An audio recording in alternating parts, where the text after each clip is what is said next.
Today on Meinl Radio, our guest is Meinl Cymbals and Meinl stick and brush artist TJ Hartmann. TJ is a great example of a drummer of this day and age. He has made a name for himself primarily through his use of social media. That's really how we as a company found out about him. Fellow Meinl Cymbals and stick and brush artist Adam Tuminaro brought TJ by the NAMM booth one year to introduce him to me and sing his praises. But it was following up after NAMM and seeing that TJ had indeed created a name for himself through his own heavy lifting, as far as promo and hustle is concerned, that convinced me. I'm always happy to work with someone who hustles, and TJ hustles hard. TJ has done a great job of balancing two worlds, the 9-to-5 life and the life of a working musician. And he's trying to work his way into making the life of a musician his only job. I really enjoyed my conversation with TJ because it gives us a good look at someone who's intensely passionate about pursuing his goals in a methodical and calculated manner, all while having a clear end game in sight. We all have pursuits we aspire to achieve. Sometimes it's just a matter of taking that first step and putting one foot in front of the other, day after day after day. That's what TJ has done, and that's what he continues to do. And now, onto the podcast. I'd like to welcome everybody into the Meinl Radio podcast. Today we've got Meinl Cymbals and Meinl stick and brush artist TJ Hartmann here with us. TJ is coming to us live from his house in Miamisburg, Ohio. TJ, thank you so much for being on the podcast, man. Well, what's going on, Chris? Thanks so much for having me. This is a real pleasure. I'm glad to be here. Yeah, so I'm glad you're on the podcast. The last time that we were hanging out face-to-face was when you were here in Nashville and you were recording a bunch of the overhead videos for us. Yeah, that's right. That was such a blast. So cool. So if anybody out there is listening and they've seen these overhead videos we do where we show just certain cymbal series and there's different colored carpets, TJ's the one with the really bright blue carpet underneath him. Yes. And he's playing to some really, really cool tracks that he wrote himself. Correct? Mm-hmm. Yep. Okay. Yep. So I think I've asked you this before, but literally there's the high probability that I'm going through early onset dementia here because I forget things all the time. No, I'm just kidding. and that's not to make light of that. It just some days I'm like, why can't I remember this? Yeah. I think I asked you, what do you write your backing tracks on? So my main DAW of choice is Logic Pro. That's just what I've used over the years. When I first got started, I was using a software called Reason by a company called Propellerhead, and they eventually branched that software out to a version called Record. I think it's still out there, or maybe they merged them back into. It's been so many years since I've used it, but that was when they started allowing you to record audio. So I started recording drums into it. But then I migrated over to Logic because I was kind of familiar with GarageBand, 10 or 15 years ago, and then it's been Logic ever since. I tried to get into Pro Tools, and I've dabbled in Ableton a little bit, but that's like learning a new language for me. And it's like if I already know this thing, then why overcomplicate it? So it's been Logic for me. And what do you write those backing tracks on specifically?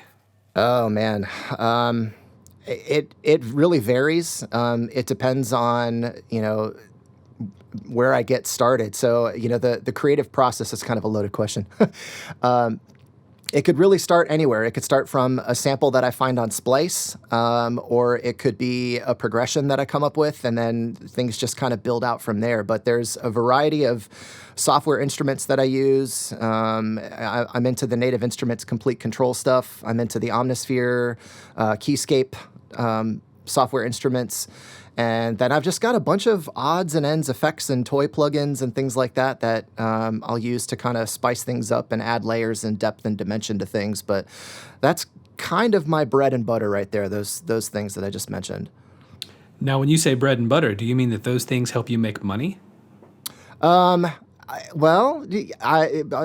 sort of transitioning into that point now where I'm starting to get commissions from people where they're asking me to write tracks and there's compensation behind that. There have been some like corporate sponsorships with some other companies that are like, hey, we'll throw you some bonus cash if you can create some content for us. And usually that'll entail having some original music going on behind that. But it is something that I'm trying to work more towards into, a career of being able able to compose and kind of freelance some writing and stuff like that. But mostly for now, it's mostly just for me because I enjoy doing it. I don't really have any expectations with it, but I've been doing it long enough now that, some people are starting to kind of pick up on it, and it's starting to get a little bit more attention and some more notoriety for me, which is really cool. And getting that validation is really rad to kind of keep pushing me back to it and to keep evolving the process. So I'm very grateful for that. But to answer your question, not as much as I would like at the moment, but it is something that I'm trying to make a move towards. Well, I'm curious. So between everything you do in the midst of this, I guess for the time being, it would be a side hustle. You're trying to push more into the main hustle. Right. How much of your time do you find yourself playing actual drums versus programming and mixing? I try to really keep a balance of it. It's not something that is as consistent as I would like, and that's primarily because of other responsibilities like taking care of the kids and working the full-time job and being there for my wife. Thankfully I get to work from home, which is great, but something that I've tried to adopt since this whole work from home lockdown COVID time has started is to make equal time for each thing and try to find balance between finding time to practice versus time to actually record content versus time to write versus time to mix and edit that content versus time to exercise versus time to be with my kids and all that stuff. And it kind of ebbs and flows throughout the days, throughout the weeks, but at least that's, kind of where my mind is at, even though the execution part isn't as consistent, like I said, as I wish it would be. You kind of have to pick and choose your battles and find the time when you can. But I will say this, though, it is one of those things that if it's really important to you and it really means a lot to you and it's something that you're passionate about, you will find the time. And it's kind of remarkable just how much time there is in a day. And if it really is something that you want to put your time to and get better at, you will find the time for it. So like I said, consistency is something I'm still working on, but I try to give as much time to each thing as I can. What's the aspect within music right now, whether it's writing, programming, mixing, drumming, what is the one thing that you're really trying to apply yourself to get better at the moment? I definitely the programming and writing part. That is the new passion for me. I've been drumming for a long time, and don't get me wrong, I love the instrument. I love what it represents, what it has done for me, the impact that it has had on my life. But I'm finding my interests going towards newer things and developing new skill sets. So understanding the creative process, for me and how that's evolving, integrating new pieces of gear, finding more, expedient workflows and exploring new sounds. It's just a whole new facet to the creative process that I've really started to discover in the last maybe 3 or 4 years. And I'm finding a lot of self-fulfillment in that. It's reminiscent of when I was in college, when I was really exploring the drums and really finding my voice on the instrument. And it's kind of the same kind of feeling where you're exploring that new territory and you're getting that kind of gratification out of the creations that you're making. And then having, the community kind of validate some of those things in some of the creations that you're making just helps fuel the fire and push you into the creative process a little bit more. So, that's 100% where my head's at, especially with this upcoming move to the Nashville area. I want to work with other producers and other songwriters, and, it's a very real passion of mine right now. Wow. So I wasn't going to bring that up because I was not sure if that was something that I should even speak about. Now, last time we hung out, talk about it. Okay. Well, last time you were here in Nashville and we talked about this, you mentioned that was something you were looking into. Yep. And, you and your wife were having discussions about it. So this is official? It's official. Yeah. I mean, I haven't. I'm not going to go out and make the announcement just yet because we still have some big things to kind of figure out just yet. But we have a realtor. We here and down there. We are getting our budget put together, and it's going to happen. So should we edit this part out of the show? It's totally your call. I mean, okay. Honestly, but I'm totally happy to put it out there. It's fine. Okay. Now, getting back to what we were just talking about. So I understand what you're saying because I spent most of my life applying myself towards being a drummer. Now, I did it while most of my life also playing in bands. So I Mm-hmm. wasn't that guy that just sat at home and worked on technique the whole time. Mm-hmm. Nothing wrong with that. I got as much technique as I needed to start making music. And Mm-hmm. then along the way, as I made music, I amassed some more technique because I knew I still needed to get better. But there came a time where I started putting making music, being a part of a situation and being the drummer in that situation over the amassing technique and consistently getting better. That was just my world. It doesn't mean it's Yeah. right or wrong. It's just the way it was. And so drums became kind of this launch pad for Mm-hmm. me within a much broader musical world. And it eventually led to applying myself towards learning another instrument as well, which became a passion and Mm-hmm. still is. And so I get the feeling that drumming kind of was that thing for you. It was that initial launch pad which got you into the world of music. And it was still there and it'll always be there and it's the foundation upon which you move. But now you've got this whole other thing going on. So when you're actually writing and you're applying yourself towards writing melodies and harmonies, have you had any formal training in that world? Yeah, I did. I did go to music school at Miami here in Oxford, so I did get a bachelor's in music performance. So I guess I would consider myself classically trained, even though I didn't really put as much effort into the theory side of the degree as I probably should have. I was more concerned with just playing drums and hanging out with my friends. But I mean, it's college, so you can't blame me. So, I mean, there has been a lot of kind of catch-up work that I've had to do since then, just kind of retraining my ears and all of that good stuff. But, to speak to what you just said, that there's a lot of validity to that. I had kind of a similar, albeit more horrifying experience into the transition from, putting yourself dedicating yourself to the instrument instead of dedicating yourself to like the bigger picture of what you're playing, like being in the bands and, playing for the song instead of playing for yourself. I was in a steel band ensemble at Miami. It was the greatest time in college ever. It's just some of the coolest music, some of the coolest hangs and all that stuff. But there was one like guest artist concert that we had where this really awesome pan player, Andy Narell, came in, and I was obsessed with his music, his albums. The type of music is called panorama. So it's like there's this big festival that goes on, and the tunes that you play are just like marathons. Like it's like a 10-minute tune, and it's just nonstop, balls out the whole way.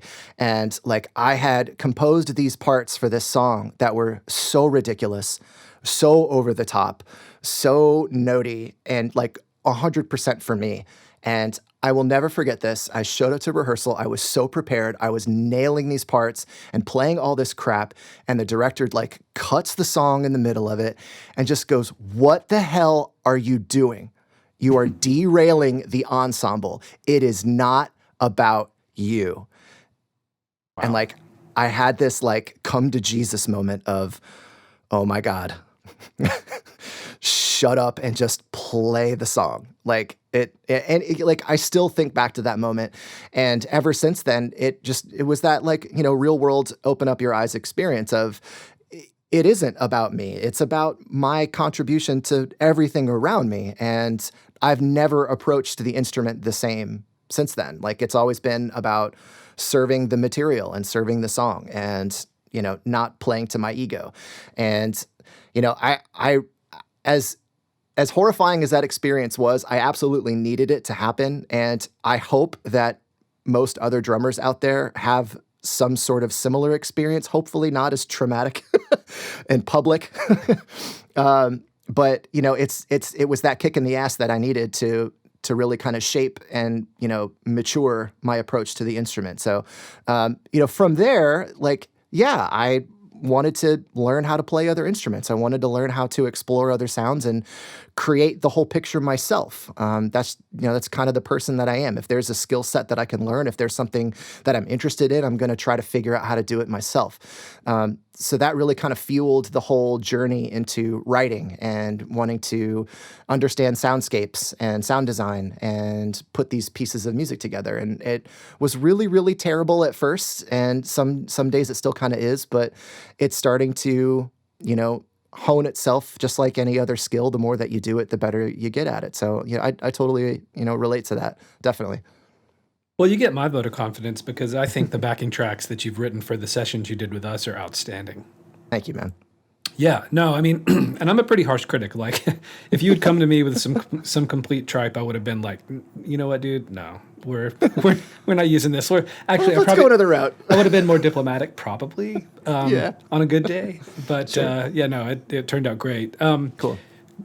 Going back just a little bit, now I know that, like, it was funny when we get to the session, and we're getting ready to do what we're gonna do. You were talking to my colleague, Brandon, and he marched in high school. Yeah. And you marched in high school. And immediately, you two nerds got on so well. And I was just like, oh, okay, I'm stepping out. We can smell our own kind. Yeah, exactly. I mean nerds in the best possible way. Like, I'm a nerd about a lot of things. You guys are just nerds about that. Yeah. And so, yeah, I wondered, like, it's such a strong thing that people do, that they go through in marching. Like, first of all, what inspired you in high school to start marching? And then for those of us out there that have never marched in high school or WGI or DCI, give us somewhat of an idea of what that world is like. Oh man, where to start? The condensed version. Well, all right, I'll see what I can do. So in high school, our marching percussion program was rather unique, where we had more of like a drum set focused jazz instructor, and the band itself, we were called the Centerville Jazz Band. So we played big band charts, fusion hits, a lot of Tower of Power, Chicago. I mean, we had a very different approach to the whole BOA association kind of thing, and I think that's what kind of made us unique as a program. But our drum line was formatted like really, really uniquely, where we had the non-free floater drums from the 80s when I was a freshman, and instead of having the traditional quads, we had just two drums and a cymbal, and it was like we're going to try to deconstruct the drum set and put it on the field, if that makes sense. So right around my sophomore, junior year, we had a guy fresh out of drum corps, a guy by the name of Tim Fairbanks. Tim, if you're listening, what's up? And he came in and basically restructured the drum line to be a little bit more traditional, a little bit more modern, and got new drums, started teaching everybody private lessons. And through kind of sitting down with Tim once a week and his approach to education, his approach to rudimentary percussion, things like that. Rudimental percussion, excuse me. It sparked a real passion for me. I'm very much a hands-on type learner. I learn by ear, and I'm one of those guys that when there's something that I'm really interested in, it consumes me. Like, until I get to the bottom of the rabbit hole, I'm going to keep digging until I learn as much as I can about it. And that's what marching percussion was for me. I was just so enamored with the things you could play, how far you could go with it, and the things, you could do as a drummer with a snare drum on the field. I was just completely in love with it. And as our program evolved throughout my junior and senior year, we got better. We started playing more things. We became more competitive. And, I finished high school with this really big desire to want to go on to drum corps, to want to keep, playing marching percussion in college and all that stuff. So I graduated from Centerville in 2000 and was going to go to school in Toledo. And in Toledo, the drum corps that was up there, sadly they are no more, was the Glassmen. And one of our snare techs at high school marched with the Glassmen. So I had an opportunity fresh out of high school to go audition for the drumline that year. Sadly, I didn't make it, and ended up marching another drum corps out of Columbus called Capital Regiment. So I spent my first summer out of high school marching drum corps, and then went up to college in Toledo and did the marching band up there, and really kind of continued my study of marching percussion, and practiced, and then went on to march the Glassmen in 01, 02, and 03. I played bass drum in 01 and marched snare drum in 02 and 03. And man, like, it's such a a big part of your life at that age, like 18, 19, 20, 21, where you're becoming an adult, you're maturing into, the next phase of your adult life. You're learning, so much about how to be a person. And, as much as it's not the military, it can instill some of the same habits where, to this day, I still, as they said, move with a sense of urgency. And there's so much attention to detail in so many of the things that I do, and that's just leftover drum corps shit. I'm finding examples of it all the time in my daily life, and anybody that else out there that has marched can attest to this. There's just things that are instilled in you that you will never, ever forget. So, from a standpoint of an outsider, somebody that's never done the activity or still has the ability to, I strongly implore you to.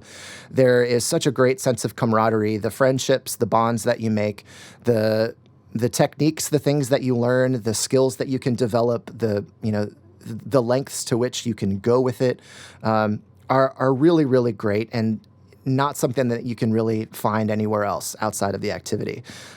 Indoor drumline is great too. If you can't march during the school year, or if your school has a program where you can do an indoor drumline, that's great. Centerville had one. I went on to march Rhythm X, and did a couple of indoor seasons with them, and had some of the best summers and winters of my life doing the activity. And like I said, it's one of those things that it instills so many great things in you and helps build so many good habits that it's so far better to do it than to not, if that can make sense. So I could talk for days about it. So I hope some of that makes sense and gives you some insight into, what that time meant to me in my life, because it certainly shaped the drummer I was going to become. And I don't know if I would be the same musician had I not done those summers and winters.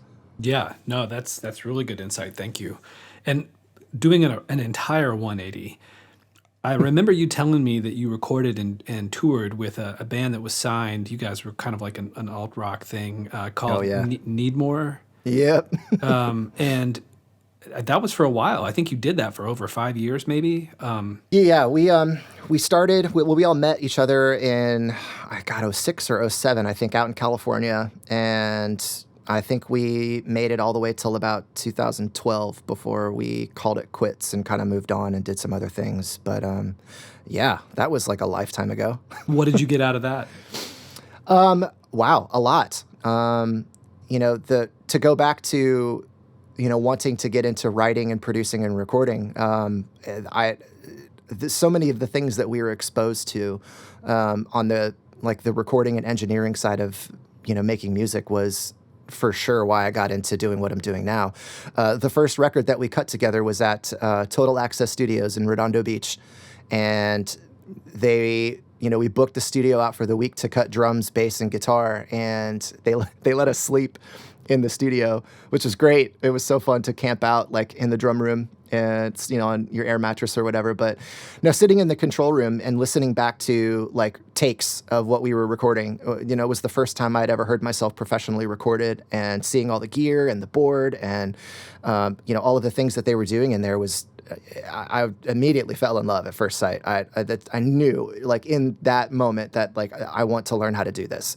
And I remember I went into the live room and I made a list of all of the mics that they had on the drums, and I was like, all right, well, it's like $30,000, so that's cool. Yeah, I think I can do this.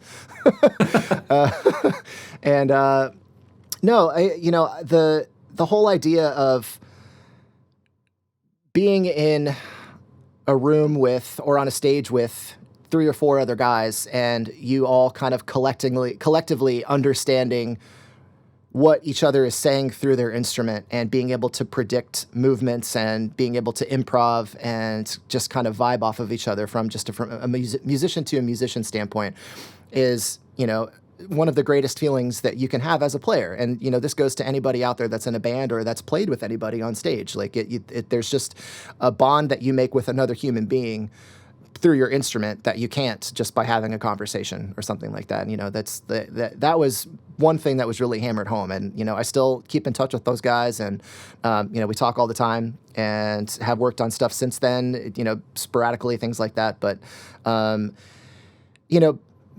that, was more of the positive side of things. More negatively, and you kind of have to take the good with the bad. You kind of learn how to find the people that are worth trusting in life, and finding the people that aren't worth trusting in life. And you kind of learn how to put stock into the right people and make decisions that are better for yourself sometimes instead of the collective good. And that can be a really hard lesson to learn for anybody that's been in a band that, was going to go do things and then ended up not doing things. So there's a lot to unpack with that. But, to kind of broadly answer the question, there were some really great things that I learned from being in that band, and there were also some terrible life lessons that I learned. And I'm glad that I went through that, because again, just like the other experience with the steel band, I wouldn't be the person or player or musician or anything that I am now had I not experienced those things. Yeah, no, I get that. I mean, it's funny. I'm listening to what you're telling me about being in the band, and I mean, that's all I did for years. I was in one band that I had moved to Los Angeles with for 10 years, and I just literally, maybe a month ago, left a band that I'd been playing with for the last almost 8 years. Wow. And all of it was, I would say on the whole, 90% of it was positive, but like even the 10% that's negative, it reminds me of the stuff I tell my kid. I mean, a mistake or what you're calling failure at something, it's just a chance to learn.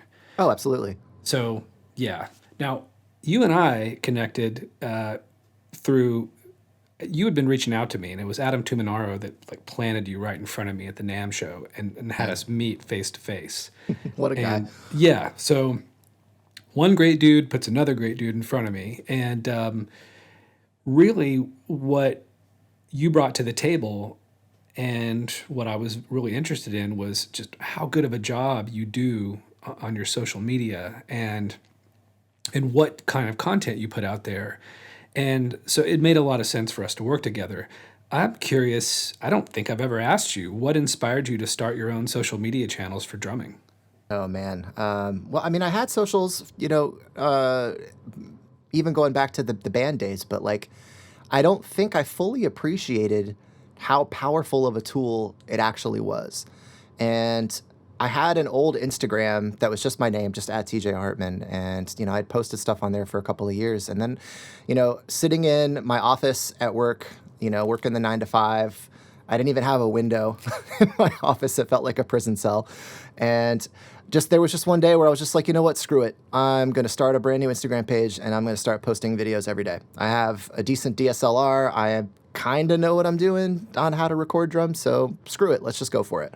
So started a brand new Instagram page and started filming a new video every day. It was just short clips, drums only, and I was just posting drum-related photos as well, like stuff in my studio and things like that.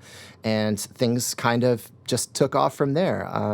And I think that is, one of the biggest factors into why the skill set has evolved, and not from a place of necessity per se, but from a place of repetition, of showing up and going through the not going through the motions per se. I mean, sometimes it does feel like that, but showing up and making something, keep showing up and, putting yourself into the creative process. So by sticking myself into this commitment schedule of, all right, I'm going to post a video every single day. I don't care if it gets a single like or a view or whatever, I'm doing it for me. So I'm going to show up, I'm going to record myself, I'm going to mix it, and I'm going to post it.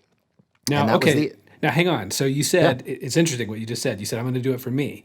And I know what you mean by that. However, in a literal sense, you could have just shown up and created every day and not put anything out there for the world to consume. So my question is, what was it about the public aspect of it that appealed to you? I don't know. Maybe I don't think I would have seen a point if I didn't put it out there to share with people. Got it. Makes sense. I mean, that's a really good question. Because, you're right. Like I could have done exactly the same things, but just not posted anything and still have the archive of everything that I have and kept it all for myself and for my own, study and, taking stock of the improvements or things that need improving, all that stuff. But I felt like there was an elevated level of accountability by making it public, where like if I didn't put that video out for the world to see, I was somehow failing at committing to the process, if that makes sense. So it was like that was just the last part of the creative process that I was committing myself to. Like I'm gonna show up, I'm gonna make the thing, and I'm gonna put it out there. And like I said, I don't care what comes back or if there's any feedback or whatever. I'm doing this just for the sake of committing to doing it. So from there, going back to talking about Adam, he and I started chit-chatting back and forth because right around when I started that Instagram page, that was when I picked up my first set of Meinl Cymbals. I got the Benny Greb pack, and I was on vacation with my wife's family, and I was like, all right, I'm going to make the switch. I'm going to commit, and I'm going for it. And that was like my first big like, all right, I really want to put all of my time and effort outside of all of my daily responsibilities into playing drums. And and I think I told you this at NAMM all those years ago, that like that first pack of Meinl Cymbals was like such a revitalization, such a refresh to get back into the instrument and to get back into the creative process. Like I was just so inspired by the sounds that came from that one pack of cymbals that I wanted to keep adding to the collection and exploring more of the sound palette that came from Meinl. And it had been a good while since I had made that transition and was in the creative process and, posting on the new Instagram page. And I reached out to Adam about, possibly working together with Meinl. And that's when he and I started really kind of becoming close. And we did a kind of like a trade-off kind of thing where, he's like, why don't you do a loop pack for my Orlando Drummer website? And, we'll kind of cross promote each other and see what we can do about getting you in front of Meinl a little bit more. And that was, I think, how our paths crossed. I'm so grateful for Adam. He's such a great guy. And so many of the connections that I've made on just Instagram alone through him have been great. I've made so many great friends, and it's just completely wild, the kinds of things that you can do just with social media alone these days, and the connections you can make, the friendships you can make, the relationships, all of it. It's bananas. And your main choice of channel is Instagram, correct? Yeah, I mean, I have a hard time getting into Facebook anymore. I tried it. Oh, come on, why, dude? All the most decent people in the world are on there. Come on. I know, it's like the safest place to do anything. Everybody on there is so sweet. I don't get it. Yeah. No, it's funny. It's funny you say that because like I had a couple of video calls with Ciros. Just kind of like picking his brain because his socials are crazy exploded, and he has such a big audience, and I was just wanted to get some feedback from him. And wait, for people, and sorry to interrupt, but I got to say, for those who don't know who this is, his name is Ciros Vaziri, Siros Vaziri, I think. Vaziri. I think that's right. And Ciros is from Sweden, and he's got a great Instagram channel and YouTube channel, and he has been running his own drum lesson content operation for years now and does a great job. There's actually a Meinl Radio podcast with Ciros that we did a couple years ago, so anybody who wants to know more about him should check it out. Yeah, I mean, everybody should know about him by now. He's that popular. But no, he had some really great insight. Like, don't sleep on Facebook, dude. There's all kinds of groups that you can share your videos to. And, he had some really great insight and tips on how to grow a following over there. I just, for whatever reason, man, it never took off for me. I never found the desire or interest to push into Facebook. Now, YouTube, on the other hand, is a whole different rabbit hole. And making some longer format content for that platform is something I would love to get into, but it's just so time consuming that I just don't have to film everything and edit it all. And I'm lucky to get a new video out each month as opposed to these guys that are putting videos up every week. And, I would love to get into it, but it's one of those things that it's just going to have to maybe come once the kids are a little bit older and I've got a little bit more time to myself to work on stuff like that. Well, at the risk of really ticking off a lot of people who are purists about YouTube and want to keep the format in its long form sense like it originally was intended for, YouTube has been taking their own shot, their own stab at doing the Instagram Reels or TikTok thing where they have YouTube Shorts. Yeah, the shorts. And so that's probably a quicker way to get some consumables in front of people. Yeah. But again, you'll run into the people that are like, "What? Screw this, man! Come on!" And we hear it too. We don't hear it so much anymore. Granted, we're not doing it like all day, every day, like we do with the long form stuff. Yeah. But yeah, so okay, no, that answers my question. I was curious. It sounds like your biggest vehicle is Instagram for sure. For sure. Now, shifting a little bit, you've worked with a variety of companies as an endorsed artist. Mm-hmm. And again, you've been with us for Cymbals for a while. Maybe a year or 2 years ago, you signed up with us for Sticks. Mm-hmm. Depending how long you've been with these companies, have you seen their perspective shift on your value as an artist that is primarily based in the social media realm rather than the more traditional on-tour realm? Man, that's a good question. I was just thinking about that earlier today. For the most part, I feel like everybody has kind of shifted to that mindset within the last maybe 2 to 3 years, give or take. But gosh, when I signed with Pearl, that was back when I was still in the band. And that was, I think that was 2011 or 2012. And back then they didn't give a crap about socials. It was more about like, who are you touring with? Who are you playing with? How many times are you on TV? How much exposure are you getting out in the real world? Things like that. But the power of social media and the power of influence that, we consume on the content side has really, really taken the main stage as far as, getting products in front of people and advertising those products to people, especially in our community. So, there's a lot of accessory-based companies that are signing up guys because they've got large followings and they're getting their products in front of large audiences. And I think it's a brilliant win-win type of relationship that somebody could build with a company because basically everybody's, winning. Everybody's getting something out of it.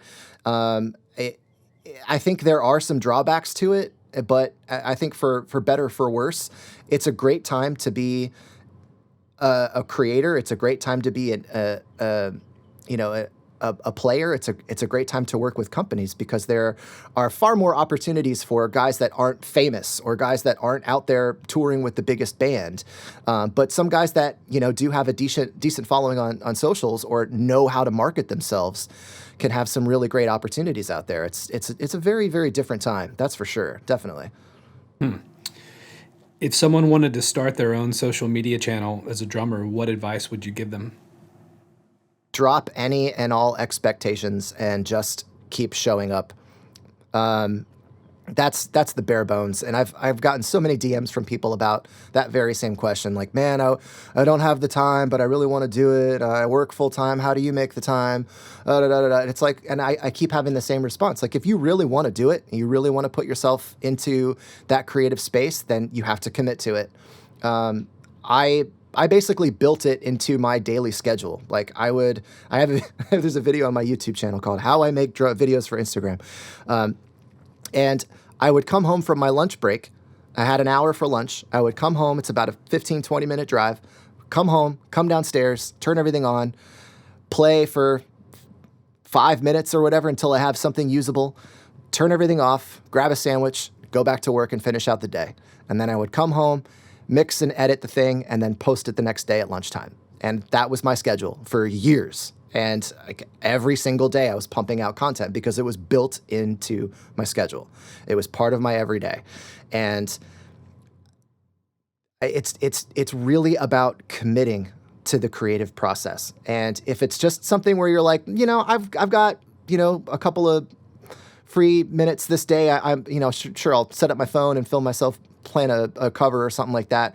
Like, that's all fine and good. But like, I think the real strategy in it is consistency, and really showing up to the creative process. And I feel like I've been saying that a lot, but it really is that important. And I really believe that. Like if you can commit yourself to it and keep showing up and trust the process, like good things will happen. It will take some time, but you have to commit to it. Oh, dude. I mean, I know you said that you keep saying this, but I really do think it's probably the most important takeaway from this whole podcast. Definitely. If you can sit down and practice the same thing for 15 minutes every day out of the week versus going down to your drum room and practicing on that stuff for 4 hours in one day out of the week, I'd take the 15 minutes every day.